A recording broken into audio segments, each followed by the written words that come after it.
released guidance recommending that schools reopen.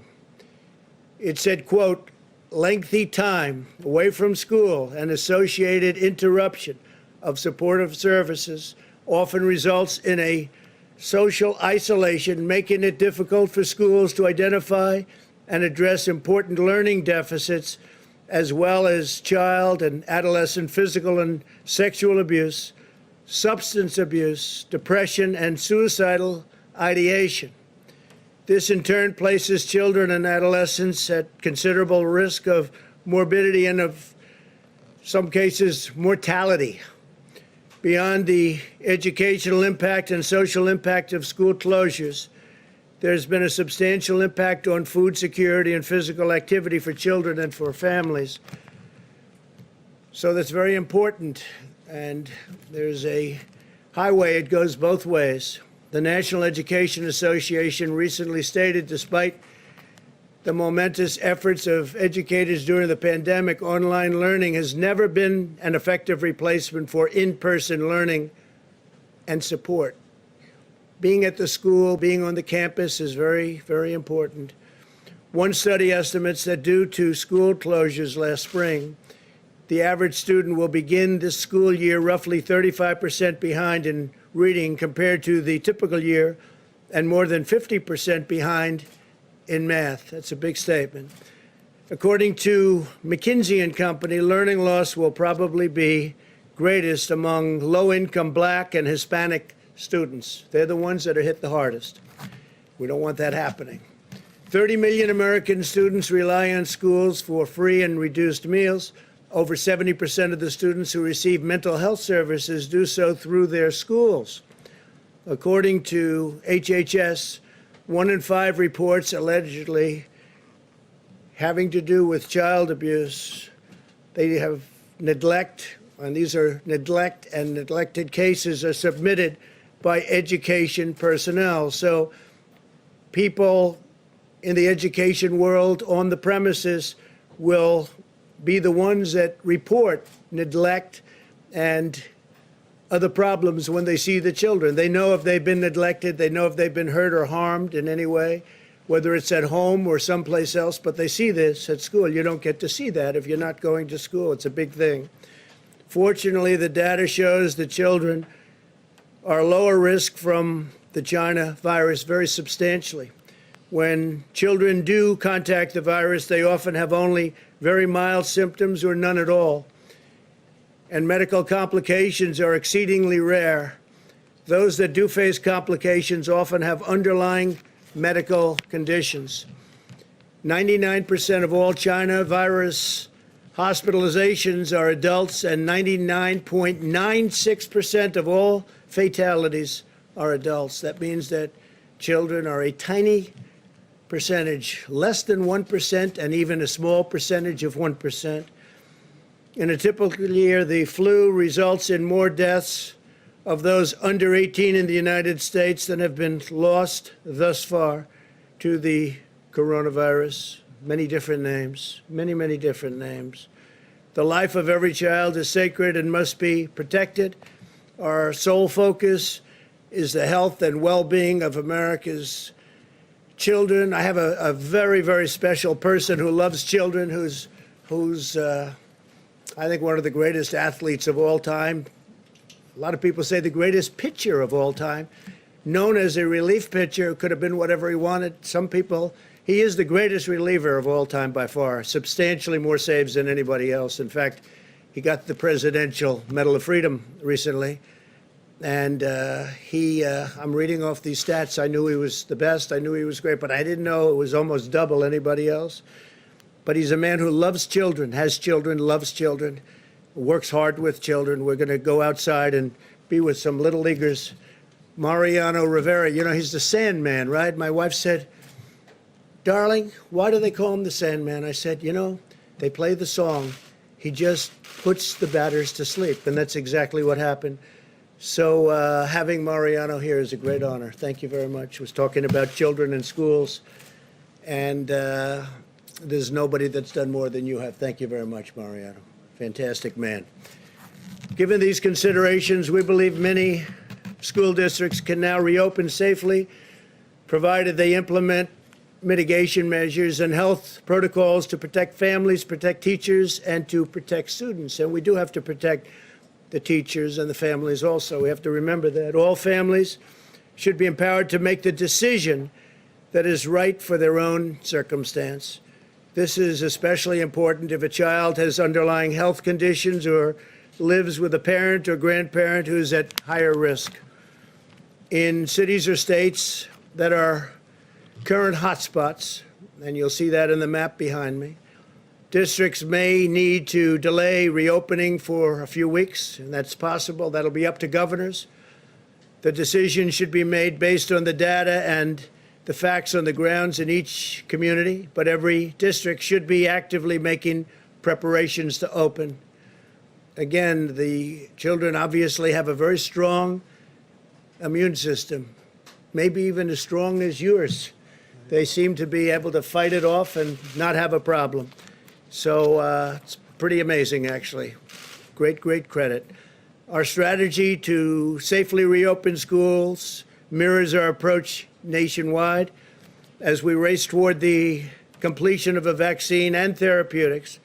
The responsible path is to shelter those at highest risk while allowing those at lower risk, much lower in the case of young children, to resume work at school, and as long as everyone practices vigilant hygiene and social distancing. We want that.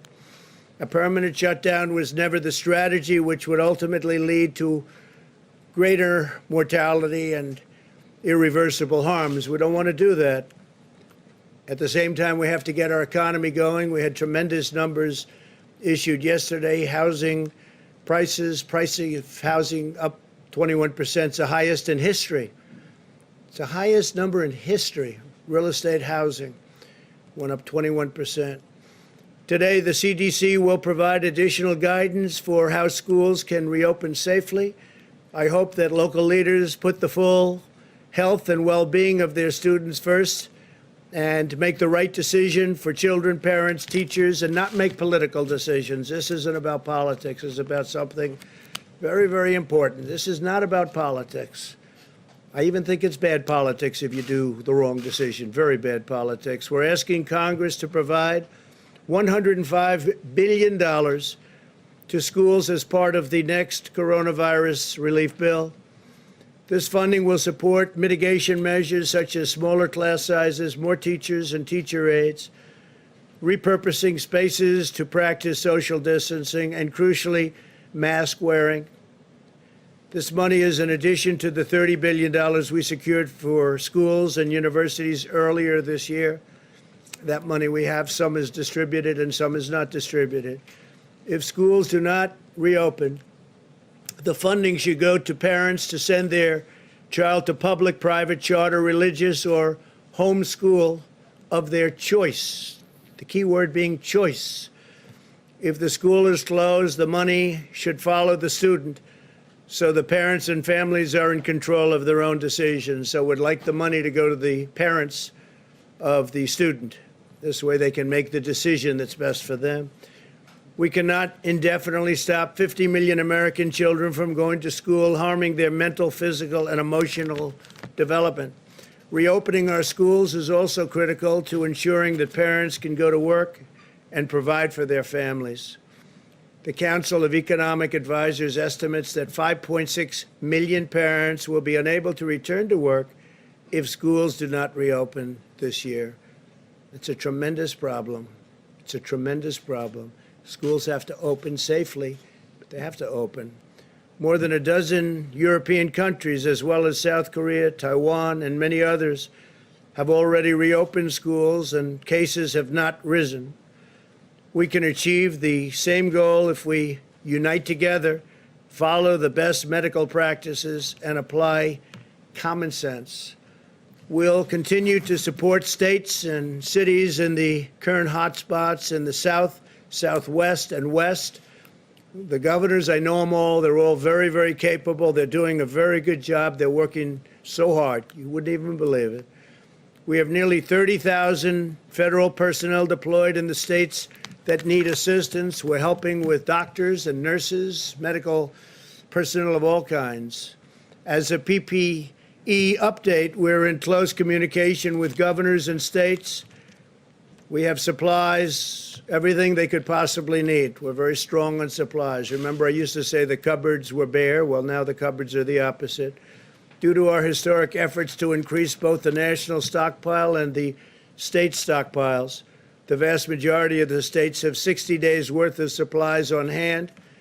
And most importantly, they have ventilators, because the ventilators are very, very hard to come by, at least in the past. Now we're making thousands of ventilators a month and supplying them in many cases to other countries.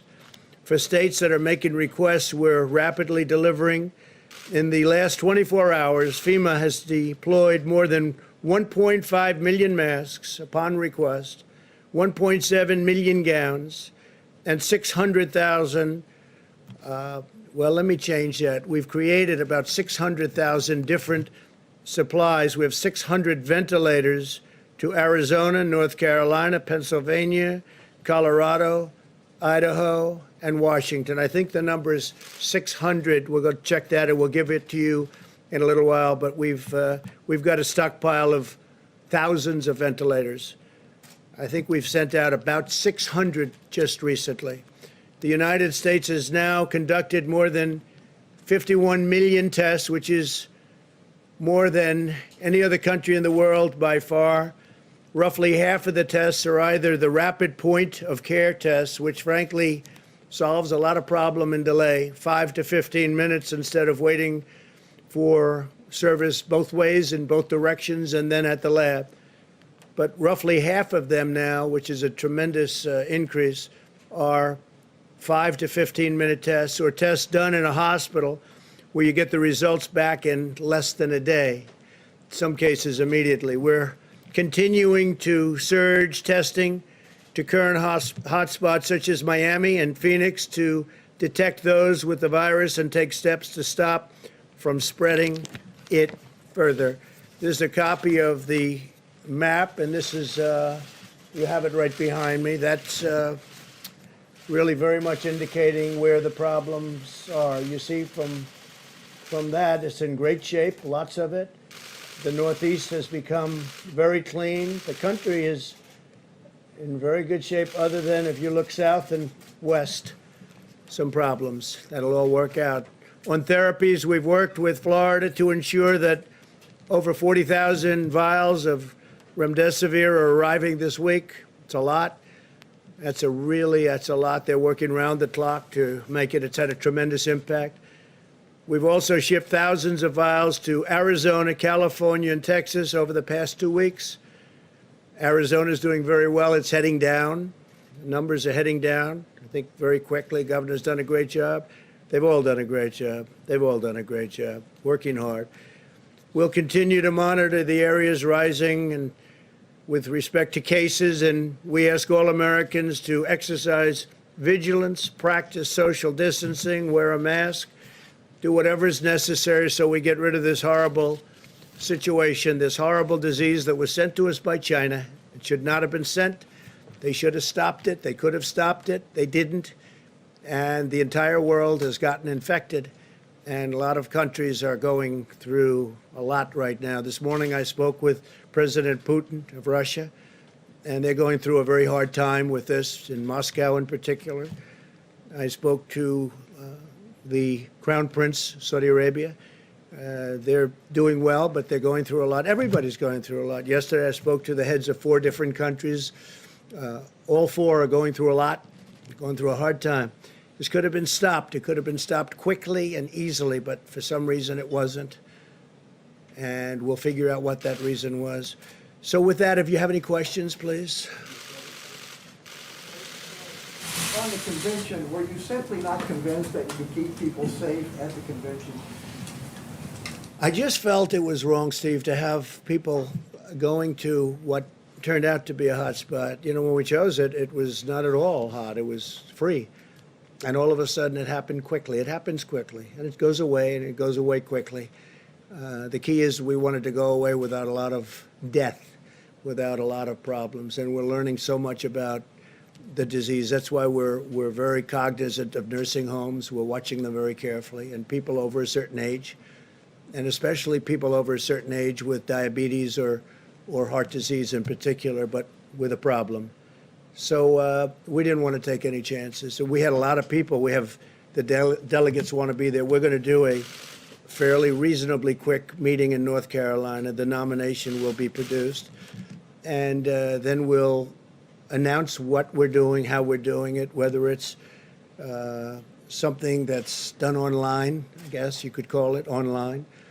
So there can be nothing like our last convention. Unfortunately, that was a great convention and in a great place, as you know. We had a great time in Cleveland.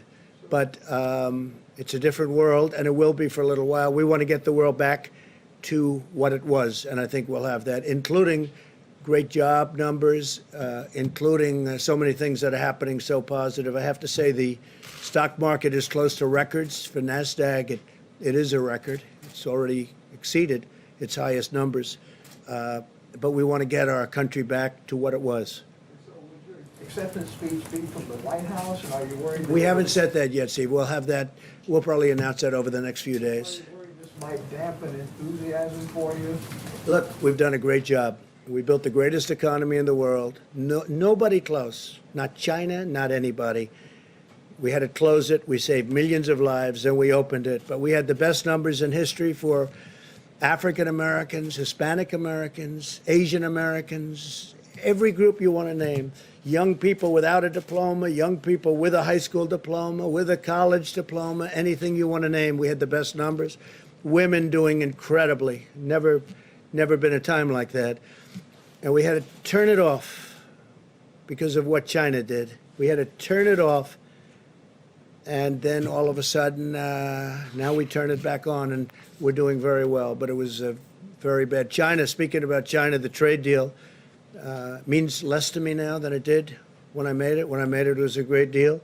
But they're setting records. Yesterday was a record corn day. They purchased more corn than any order ever. And that went on for 2 or 3 days, and soybeans and all. But it just means much less to me. Can you understand that? Just means much less to me. Please, go ahead.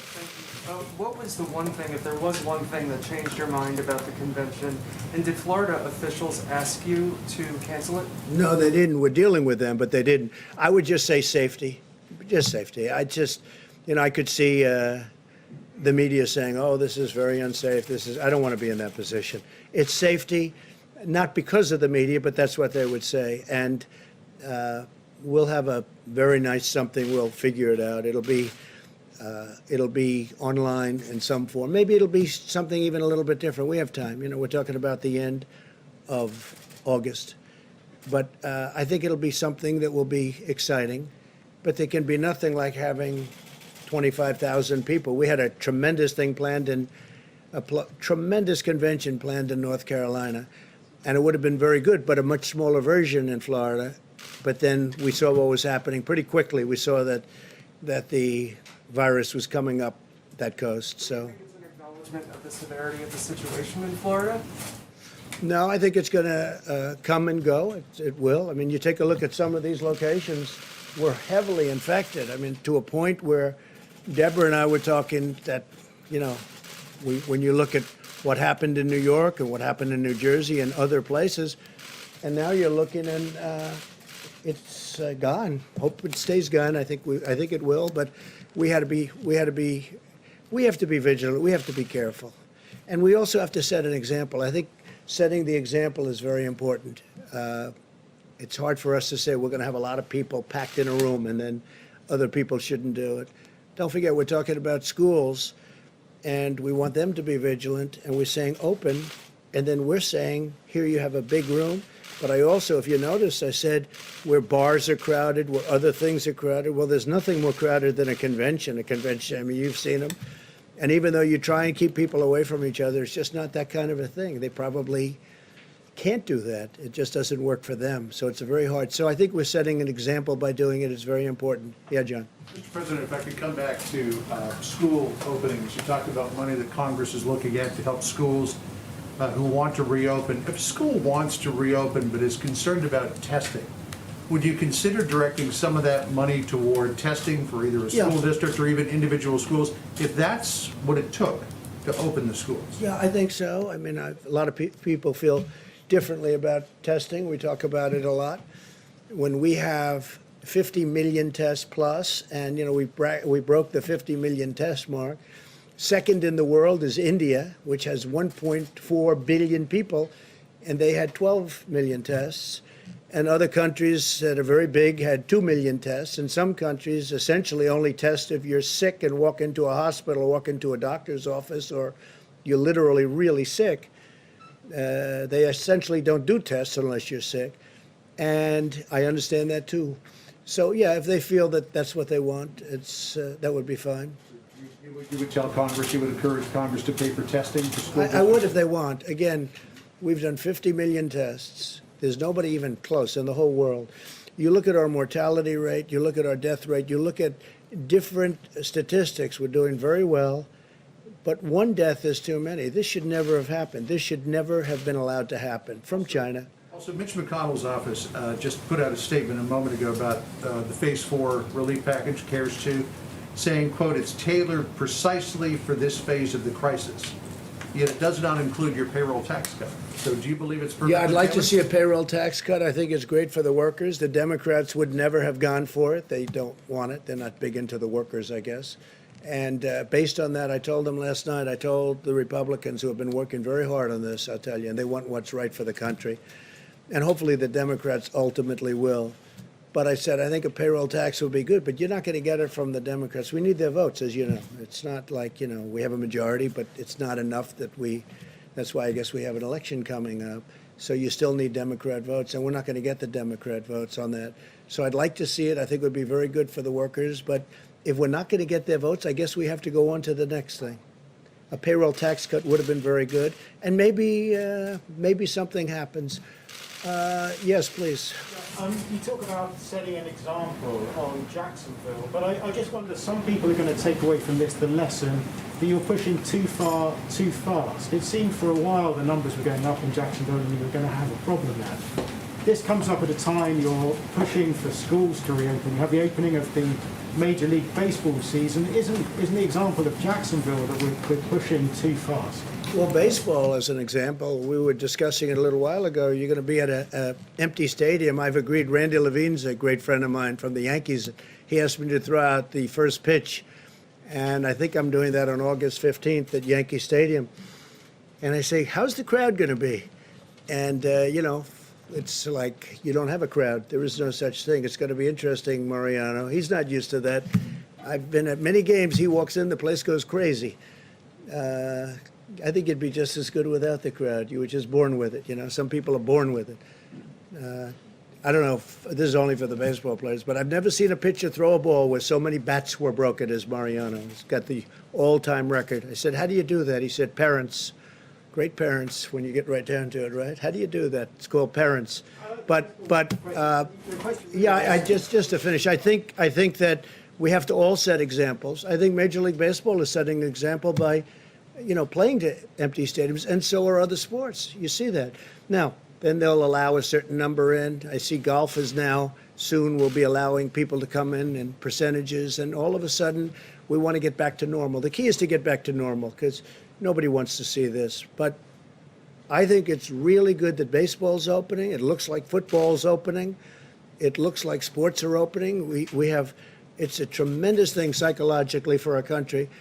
And we're all with it. We're going to see right now some beautiful young little leaguers outside with a great future ahead of them. They're already practicing on the front lawn of the White House, and we're going to go out and say hello to them, and it'll be really great. Okay, how about one more? Yeah, please, go ahead.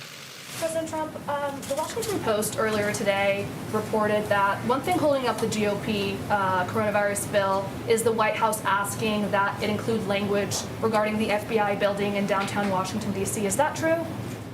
I don't know that they're putting it in this bill, but I know they want to have a new FBI building. This one is very old, and it was never built to a very high standard, as you probably have heard, and it's got a lot of danger involved, and panels falling off the outside and pieces of concrete falling off the building. and they want to build it at the site that they have it. They had options very far away from Washington. And I said to them, frankly, you have to be near the Justice Department. There's nothing better than the site. The site they have now is better. But they were looking in sites in Maryland and Virginia and different places, but they would have been too far away. So I have been encouraging them to build it. And if you have a choice. You can renovate the existing building, but it's not a good building. Or you could take it down and build a great building for the FBI for 100 years and have it be incredible, even with tracks on top. They're talking about, we have, because FBI people like to work out a lot, and you could have literally quarter-mile tracks on top. It's a very big site, very wide site. So I think the best idea would be to build a new building, and that way you have it for a long time. Renovation can never be as good as a new building in that case. I know they're talking about it, whether or not they put it in this bill or someplace else, but the FBI needs a new building, and we'll get it done. Thank you all very much. Thank you. Thank you very much.